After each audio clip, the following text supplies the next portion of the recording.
Wonderful, wonderful. Yay, yay. Let's get it done.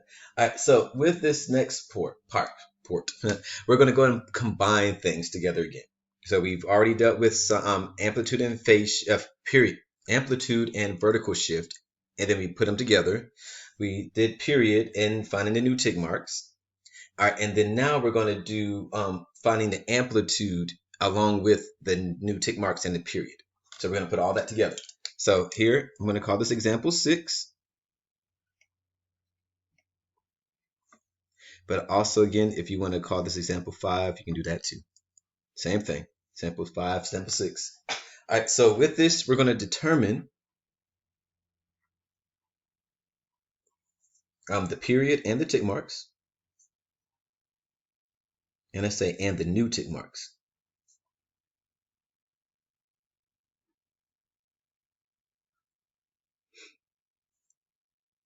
And then we're going to graph it out.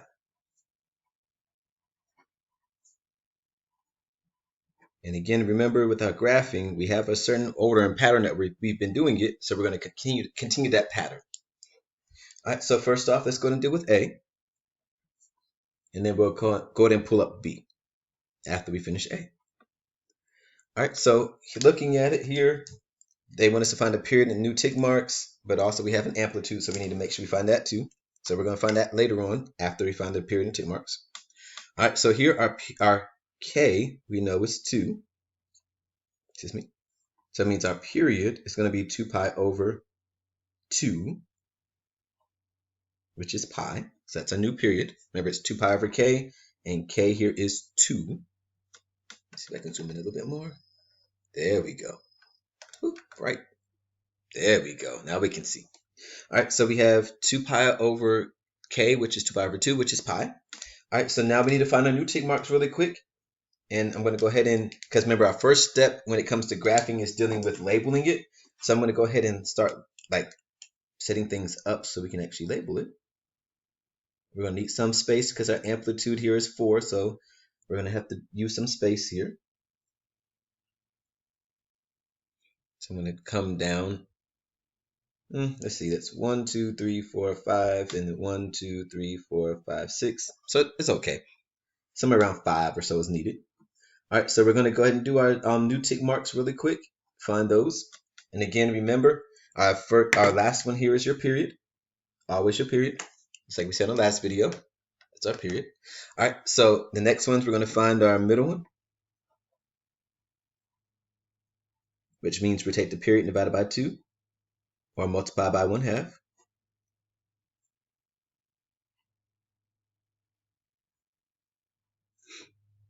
Which is pi over 2. And again, go back to the last video we just did there to find that. All right, we take the pi over 2. So to find our first one, we take pi over 2 and divide it by 2. Or again, we multiply by 1/2. Keep change flip. That's pi over 4. And then our third one, we said we're just going to go ahead and add the two together, the middle one and the first. All right, we have the common denominator. So if we do that part,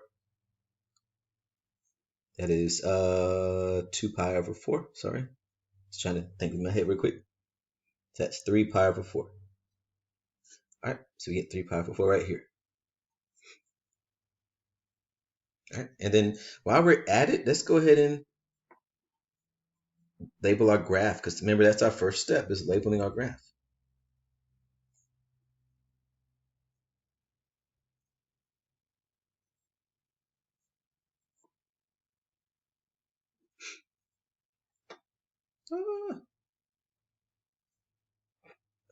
Because I know we put off the side, so let's do it down here.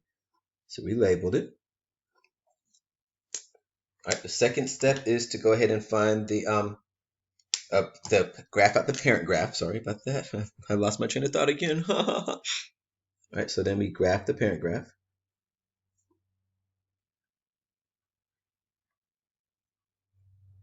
All right, so here we have a sine function, and you remember sine goes through 0, 0. And again, as I said before, if you need to go to Dollar Tree and go ahead and get your colors to be able to do different colors here, do that. Or if you want to do these on a separate graph and then the final graph is actually on here, you can do that too. Just make sure that the final graph is here and it's accurate. Don't just throw some random thing on here because you put it in the calculator and then it gave you something. That's not going to work. All right, so for our amplitude, it's the third step. And we have 4. Remember, with amplitude, we're going to take anything that's not on the x-axis and move it. So here, this is not on the x-axis. We move up to the number 4. Remember, it goes directly to that number. And this goes down to, I left off on the negatives. All right, and this one goes down to -4. All right, and that's our final graph, guys.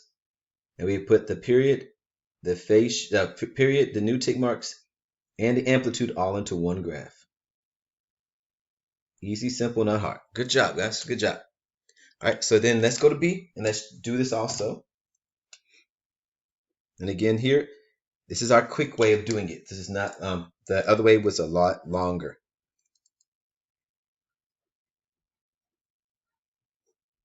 All right, so looking at this problem, people will be like, Mr. Hall, this is totally different. I don't understand this one. I'm going to just show you guys it's actually the same. So we have y equals 3 cosine theta over 2. There's an understood 1 right here. So when we do this part, I'm going to just put over here. That's an arrow right there, an arrow. So I'm going to rewrite this so that it is 3 cosine 1/2 theta. Because that's the same thing as a fraction there, so it's pretty much easy. It's simple. All right, so when we do this, we know what our k is. We can find our period, find our tick marks, and graph it out. That's all we're going to do. Our amplitude is 3, so pretty much our max numbers are going to be 3 and -3. That's for our amplitude. All right, so with that, we'll put that over here on the side. So 1, 2, 3, 4, 5, 6, 7, 8. Do one more. 9. So 1, 2, 3, 4. And then we have 1, 2, 3, 4. Cool. So we do 4 on the bottom, 4 on top.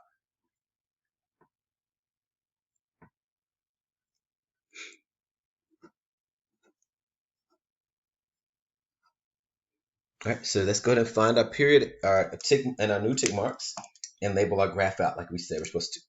All right, so here we know our k is 1/2. Our period will be 2 pi over 1/2, 2 pi over k,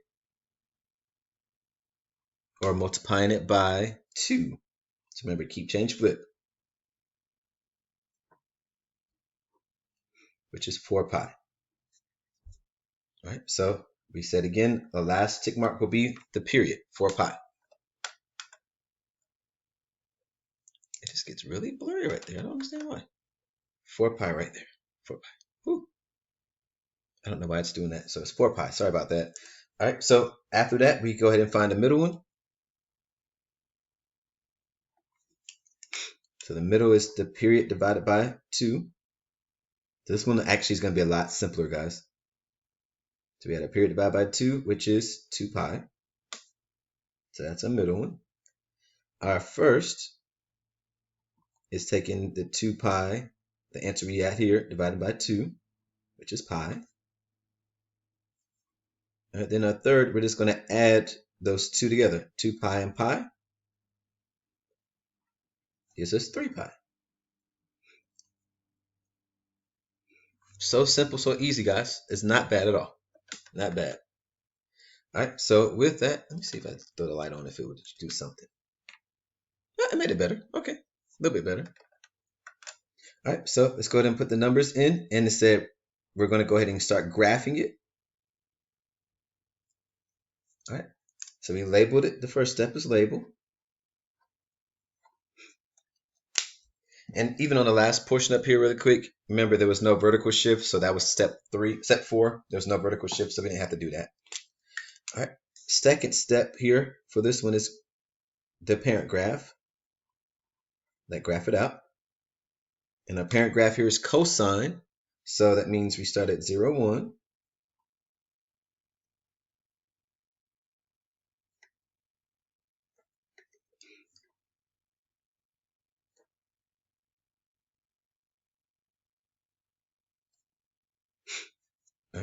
And then the last part is your amplitude. And again, anything that's not on the x-axis will move. So our amplitude here is 3. Oh, amplitude is 3. That's the part right there. Number in front. All right, so anything that's not on the x-axis goes to the number 3. That's not on the x-axis, stays there. That goes down to -3 because it's below the x-axis. And that goes above the x-axis. All right. And sorry, guys, the green one should have been dotted. I just thought about that. That should have been dotted, but this is your final graph. That's going to be the solid. Cool. All right, so that is it, guys. That is graphing using the period and the amplitude and the new tick marks. Bam! We got this. Woo!